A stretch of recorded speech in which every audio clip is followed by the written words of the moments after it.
Hi everyone, welcome to the podcast. The Children's Liver Disease Foundation, or CLDF, merged with the British Liver Trust last year, so we are now able to offer information and support to everyone affected by any type of liver disease throughout their lives. I'm Ali, I'm the Engagement Officer for the Children and Families team, and before we begin, we want to let you know that this conversation includes sensitive content. In this episode, you'll hear a very honest account of Leo's liver transplant journey. He shares his experience of having 2 transplants in quick succession, spending time in intensive care and hospital, and the challenges he faces during recovery. Some listeners may find this difficult to hear, particularly those waiting for a transplant or supporting someone who is. If you listened to our previous episode with Leo, you'll remember he shared a story of living with biliary atresia. At the time of recording, he was doing quite well, but not long after, things began to change. Leo is back today to share the next chapter of his story.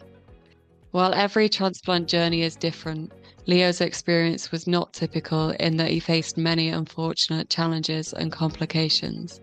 We are so grateful to Leo for sharing his story so openly, and we're so proud of him for the resilience and determination he's shown throughout recovery. So yeah, Leo, do you want to introduce yourself? I'm Leo. I'm 17 now, and I was born with biliary atresia and recently had 2 transplants. Thanks, Leo. And for anyone who didn't hear the first episode, can you remind us what biliary atresia is and when you started to understand what the condition meant for you growing up? Biliary atresia, I've got to remember what it is. My understanding of it is biliary atresia is when you were born with your bile ducts. I don't know if it's not in the right place. They weren't formed correctly. So because of that, I had Kasai treatment when I was a few weeks old, I think. And that means that I had my gallbladder removed. Yeah, so biliary atresia is where the bile ducts are blocked, and a Kasai procedure aims at slowing down liver damage by removing the damaged bile ducts and connecting a loop of the intestine directly to the liver to allow that drainage.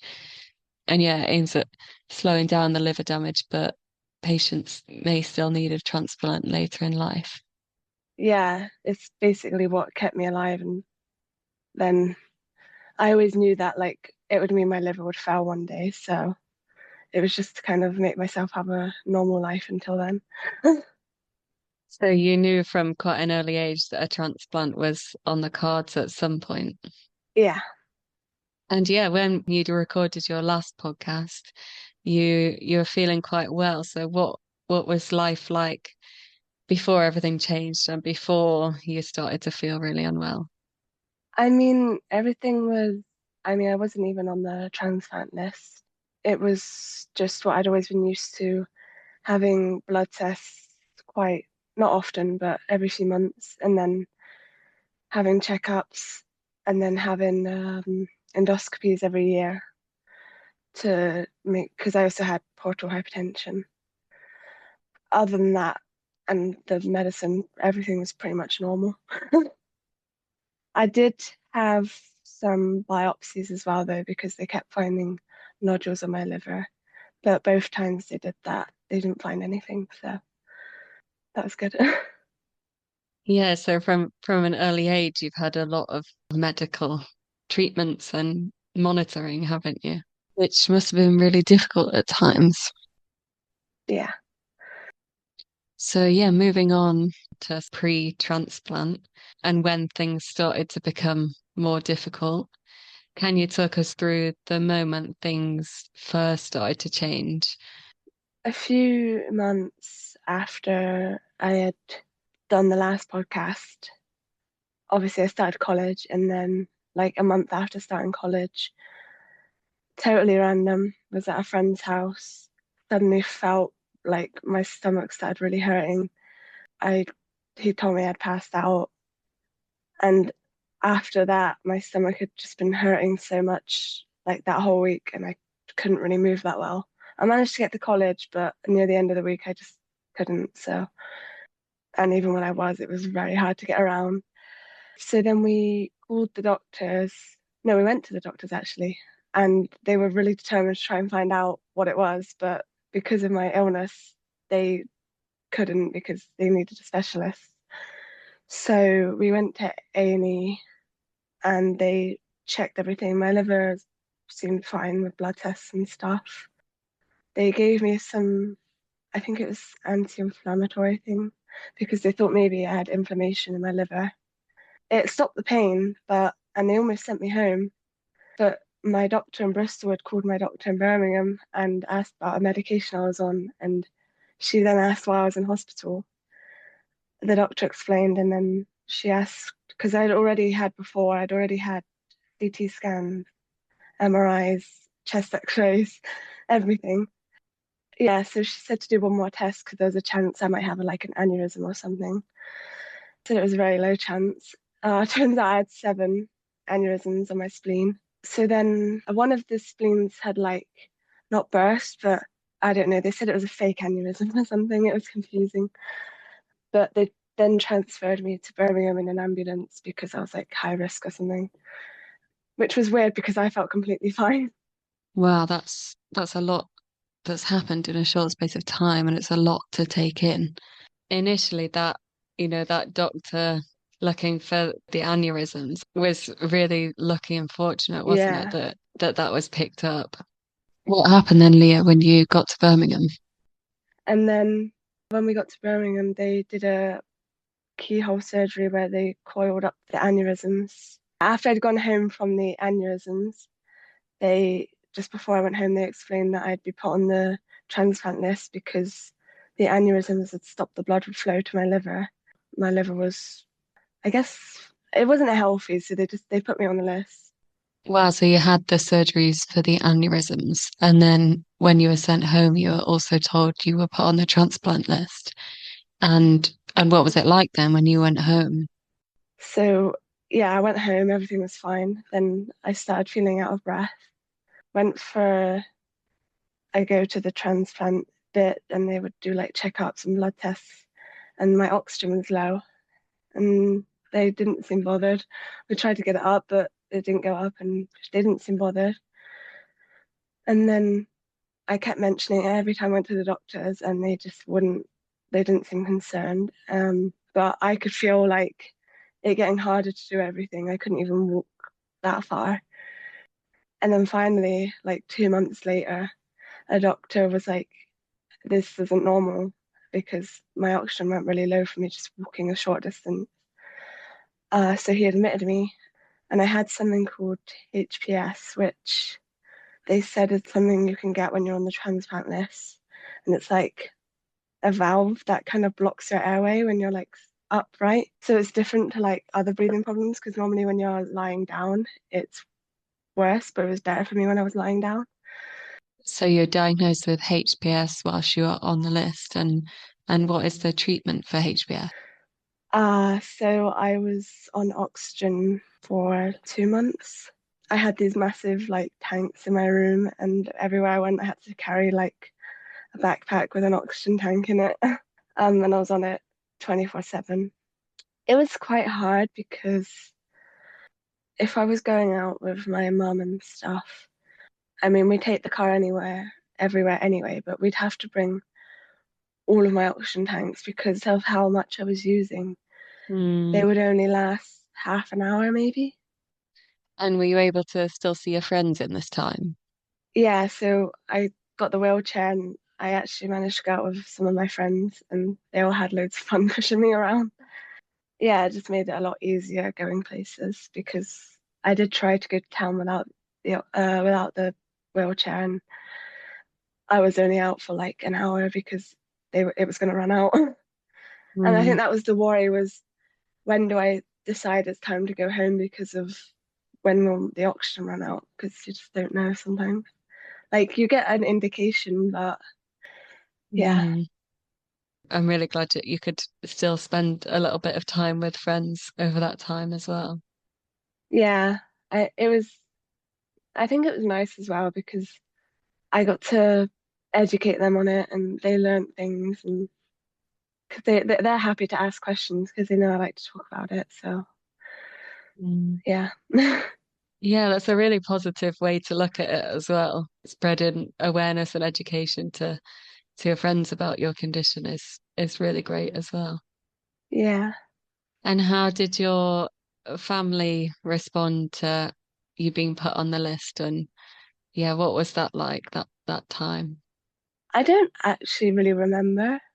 Mm, I don't remember it really being something that everyone was shocked about, not because they knew it was going to happen, but this was the age that a lot of people's liver starts failing, just not for the same reason. mm, Um, Obviously, people were shocked, but they knew I was in hospital for the aneurysm, so it was kind of like not as shocking because they knew I was already in hospital. Like a transplant was like one of my worst fears, so I was really upset. Um, but I think my family knew this day was coming, so they obviously were probably worried, but they weren't like really shocked or anything. mm.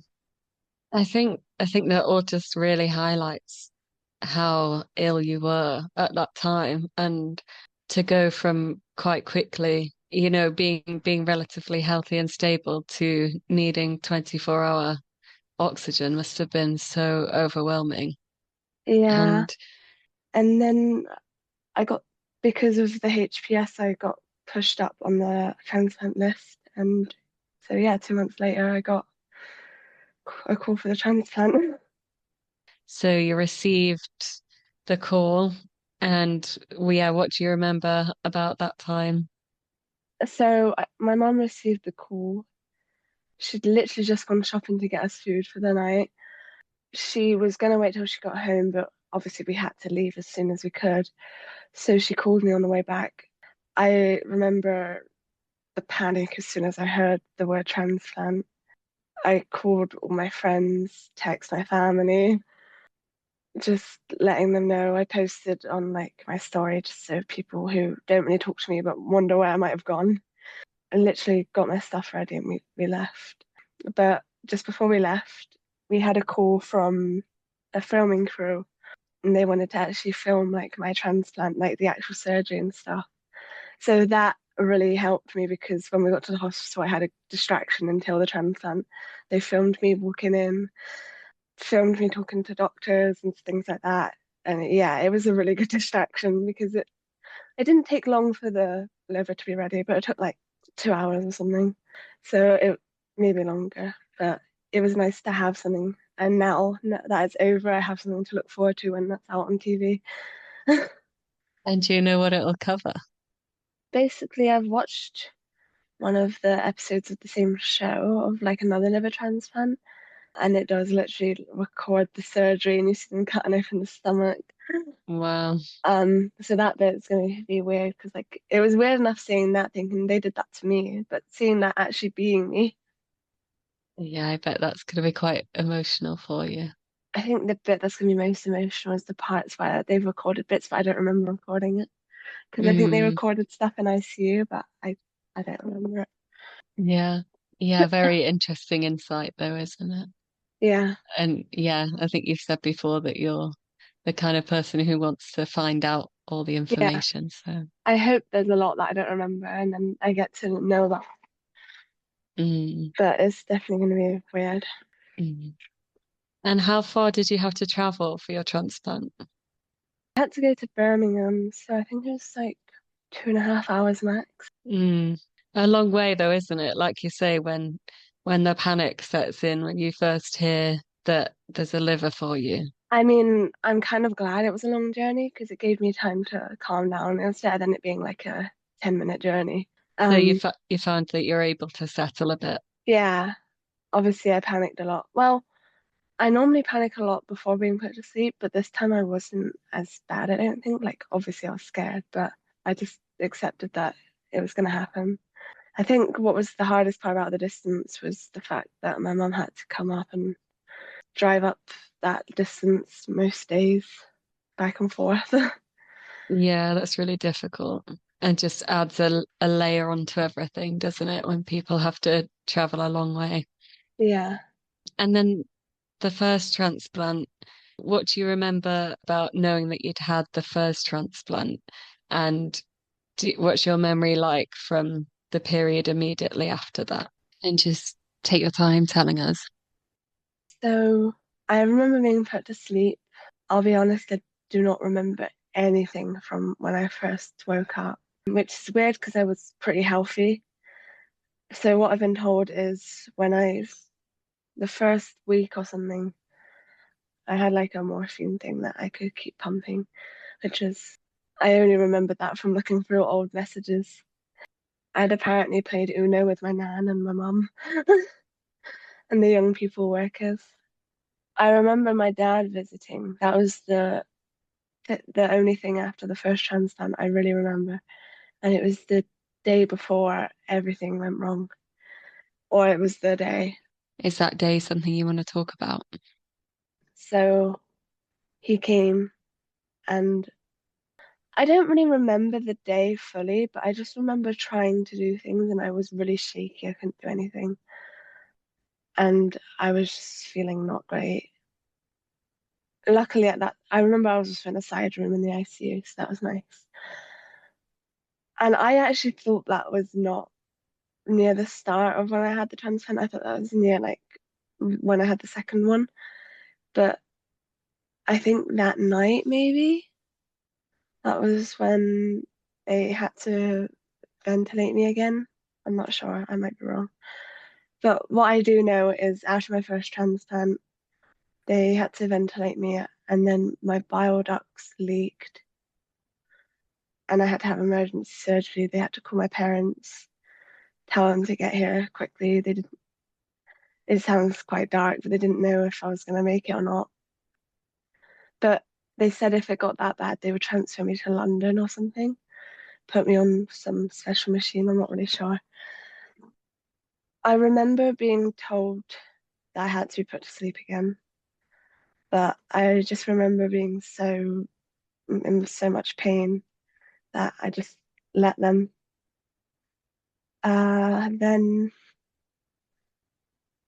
I don't really remember much, like, because I was kind of awake but not awake. So it's kind of reality and what was in my head. I I then obviously had my second transplant. I was put on like the super urgent list, and I think they rejected like two or three livers and then gave me one because they really wanted to get the right one. And then I remember waking up from that one, and I think when I was more awake was when my dad and my nan had come, and I remember like saying what happened, like because I was more awake by then, and I genuinely had no idea what was going on. And the nurse came over and explained everything. I didn't even know I had a second transplant, and I was like, wow, that was really weird to like find out everything that had happened. Thank you for sharing that, Leo. That must be really tough to think about. Is there anything else you remember from that time? And then all I remember after that is just being able to move again because I couldn't really move my hands, I couldn't move my legs. I could just about, I don't even know if I could move my head, I can't remember. They had to like keep turning me, and I hated that part of the day because it hurt so much. And they had to wash me down in the bed. So even like now, just being able to turn myself and like shower myself is so much nicer. And I appreciate that so much more. But I think the hardest part was just getting moving again and getting talking again because I couldn't talk. I had the tracheostomy, which I don't know if that was why I couldn't talk. I think that was part of it. The hardest part out of all of it was definitely trying to walk again. That felt like that took forever. And I can walk now fine. It's just not that far. Thanks, Leo. Yeah, it must be difficult reflecting on that time, but it really shows how far you've come since then. Yeah, that's like a summary of it all, I guess. Yeah, I think a lot of transplant patients have memory gaps due to various things, sedation, illness, trauma. And I think yours obviously is quite a long gap. I think you said it was about a month, did you? that you don't really have any memory of between the transplants. Yeah, because it was exactly a month between both transplants. Mm. I was in hospital for 4 months. I was in the ICU for 2 months. So I remember bits, but I don't know when the bits happened. So yeah, Even if you don't remember it specifically, like learning after that you were so unwell and like you say, they were worried at one point that you weren't going to make it. Must have been a crazy yeah, thing to experience. yeah. I think the worst part was just finding out. I like knowing, so I'm glad I found out what happened. But I think the most difficult part of being in ICU was if I needed something and I couldn't talk, I couldn't really move. They'd given me the nurse button, but I couldn't press that. Mm. So I had to kind of somehow tap something, but that then meant because they didn't have enough people because there was meant to be someone in with me all the time. But sometimes they'd have to leave the room and someone would watch me from the other room. But that meant if I needed something, they wouldn't know. I could just about So lift my arm, so I guess they would maybe know, but it was really hard to like communicate. yeah, it sounds really difficult communication and a really vulnerable place to be, isn't it? If you, yeah, you can't communicate with people. Yeah. That must be quite horrible memories, Leo. So thank you for sharing that. Yeah. But I want to Uh, share it. yeah. And after you'd had the second transplant, how did you feel sort of physically and emotionally in those first few days, or maybe even the first few weeks? I think by then I was a lot more awake, and that's when I actually started to recover. And I remember the physios coming, and I was gradually being able to do more. Because even the young people team had got me this little tablet I could use because they didn't always have TVs for people to use. So when the physios come, they would help me be able to use the tablet or be able to sit on the edge of the bed, moving my legs and my hands. Because with the tablet, it was so heavy to me, I couldn't even hold it, which is so weird. So like, and I couldn't even like my hands were too shaky to be able to like press the buttons. And so I think that actually reminds me of another thing. They did give me these cards that would I'd point to pictures and letters to try and communicate, but my brain it kept jumbling all the pictures and all the letters and my parents are trying to understand what I was trying to point at and I was getting frustrated and they didn't know what was going on and it was really hard. But yeah, I remember a lot more from my second transplant, I think.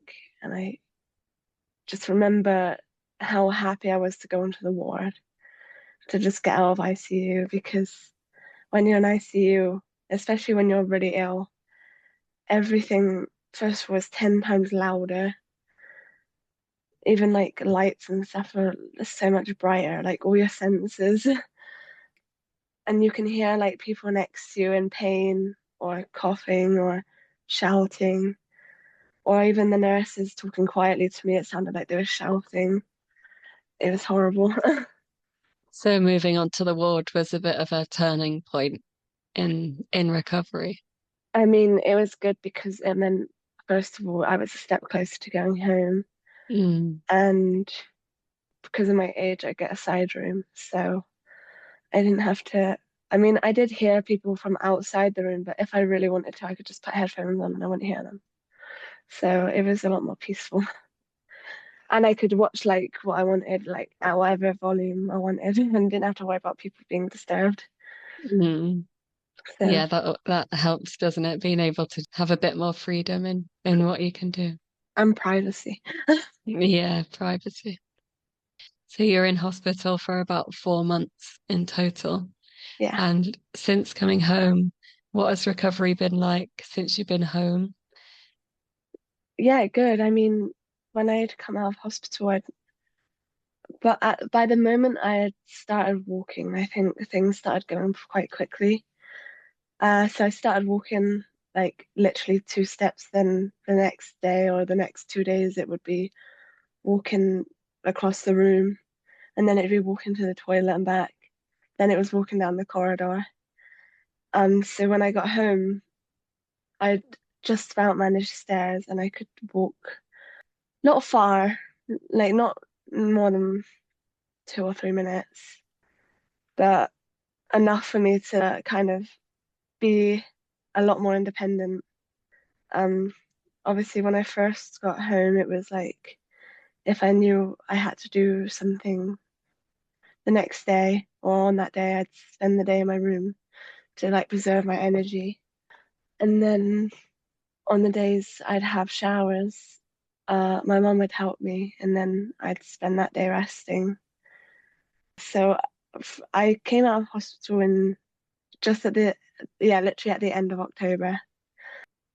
And when I'd first come out of hospital, like I was doing all that, my mum was helping me wash. I couldn't get off the floor or anything. I couldn't really get off of seats that well if they didn't have armrests. And now it's like I'm not there yet, but things are so much easier. Like I can go up the stairs a little bit faster and it's not as painful. I can walk a little bit further. I can stand for longer. I can shower myself now.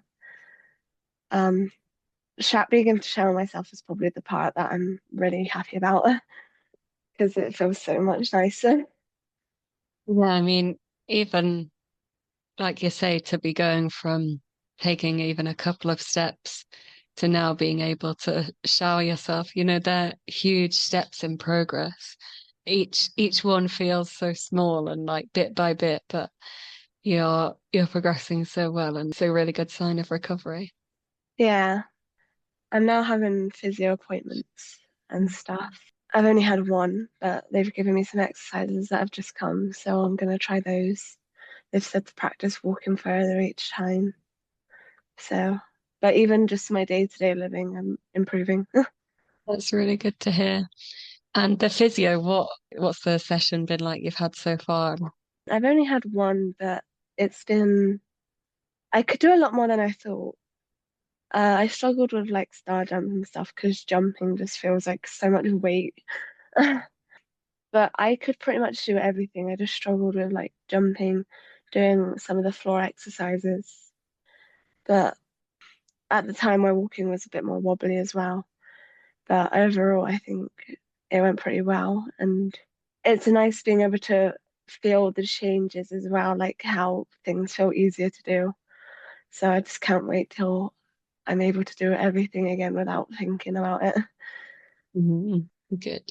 I think throughout all of this, you've had to deal with the unexpected quite a lot. I think first the HPS and then the rejection. And I think for you, compared to other transplant journeys, you've had a lot of challenges and a lot of bumps in the road, and you're handling it so well. So with that in mind, what would you want other young people to know about the possibility of the unexpected? I mean, one of the other unexpected things was obviously they had to put a stoma bag on me, which was something I never even thought I would have. I've heard of them and thought I can't imagine living with that. I think what I would want other people to know is like, even if things do go horribly, you will recover. Because I didn't think even though they said I would recover, I didn't believe I would recover as well as I am. Or even at all, I thought, oh, what if I won't be able to walk again and things like that. But even if that was the case, I would find a way to live with that. So I think as long as you're alive, I think that's always I think people get used to change. So I've got used to like stay in the bag now, and hopefully I'll be getting it off sometime this year, maybe next year. Um, but if I didn't get it off, then I would get used to it and I would live with it. I think that just really shows how strong you are, and to be able to say that there's always signs of hope, I think is really positive. Yeah. Yes, a stoma is a huge adjustment for anyone. For you, what's it been like learning to live with that alongside the recovery? I don't really remember. Obviously, I got it put in during my second transplant, so I don't remember. I was in pain with everything, so I don't remember the pain. I don't really remember when I found out about it either, but I know I didn't really know what that was for a while. I think learning to change it was quite good. I think the part that was hard was when I couldn't do it myself and it would leak while I was in the hospital bed and I couldn't really do anything about it. And a lot of the nurses weirdly weren't trained to know how to deal with a stoma. So it was really difficult to get help with it. And then once I learned myself, it was just hard adjusting to it at home, uh, and being out and about with it. Luckily, I can use disabled toilets with my stoma, so it makes it a little bit less embarrassing. But I think the hardest part was trying to find the right bags and the right seals because I would often wake up with it leaking, which then meant I'd have to get rid of those clothes or, well, wash them, wash my sheets. So I think the hardest part was just kind of settling with the right bag and stuff. And recently it's changed size. So I'm trying to get used to the new size and how to cut the bag and which bag to use. So it's been hard. I think that's one of the hardest parts has been getting used to that. And it does get really frustrating sometimes, but when it is working and being good, it's nothing that I would say really impacts my life loads. It sounds like independence and getting your independence back is really important for you, Leo. So are you managing the stoma as well yourself now? Yeah, I've come a long way with it because at first I couldn't even look at it. Like if they took the bag off, I would look away while they're changing it. If they were Mm. emptying it, I'd look away because I just didn't want to see what was going on. So I think I've gotten a lot better with it, cleaning around it and everything. Thank you for sharing that. And is there anything you would say to someone who's facing a transplant or a big medical challenge? If someone's watching this before they get a transplant, I would say it's really unlikely it's going to go as badly as mine. So I wouldn't worry about that. Um, if things do go badly, then it might take a while, but you will recover. And I know other people who've had transplants and it's gone well, and it's probably not nearly as bad as people think it will be. I think just the hardest part is going in for the transplant and then obviously the recovery, definitely of like the first few weeks where it's probably really painful to do anything. Yeah, thanks, Leo. And you have had obviously a really difficult time with everything. And Yeah, your strength, I think, is really admirable. Where do you find the strength on the really hard days and what sort of kept you going through those difficult times? honestly, I think I will admit there's been days where I've just kind of felt like giving up and nothing's really cheered me up. But unless like my parents have been like, "Oh, do you want to go out?" and then I realize I can go out and do things now. But even sometimes on a bad day, even just like eating something I like and realizing I can do that now. Because there was a point where I couldn't eat or drink. Just doing the simple things that I couldn't do for a little bit, it helps a lot. Even if it's just standing for a bit and just walking around my room. Definitely the little things and like you said, it's things that probably all of us take for granted, isn't it? Yeah, even just taking a shower now that I can. I think that helps people anyway, but I think when you appreciate it more, Mm, it helps a lot more. mm. I think, and I know I'm not alone in thinking that it is so amazing that you can sit here and say that after everything that you've been through. So, yeah, thank you for sharing that. Thank you. And you're a regular member of our Hive groups. And yeah, you've been an active member with CLDF for a while. So have those connections or services helped you at all? Yeah, definitely. I mean, even just the fact that you can message and talk with someone if you're not feeling great, or even just the fact that you can meet other people with illnesses, even if they're different. They understand you a little bit more than everyone else. Amazing. Thank you. Leo, I just want to really thank you for sharing your story with us today. You've talked so openly about facing two liver transplants, all your time in intensive care and hospital, and all the challenges you've faced during recovery too. We're really grateful for you for being so open and honest and for helping others by sharing your experience. Thank you. For our listeners, we also want to let you know about the support available from our children and families team. We offer dedicated support for young people aged 11 to 24, including one-to-one support, group sessions, and online groups where young people can connect with others, share their stories and experiences, and ask for advice in a safe, supportive space. If you're a young person affected by liver disease or you know someone who might find this support helpful, please visit our website to find out more about how we can help.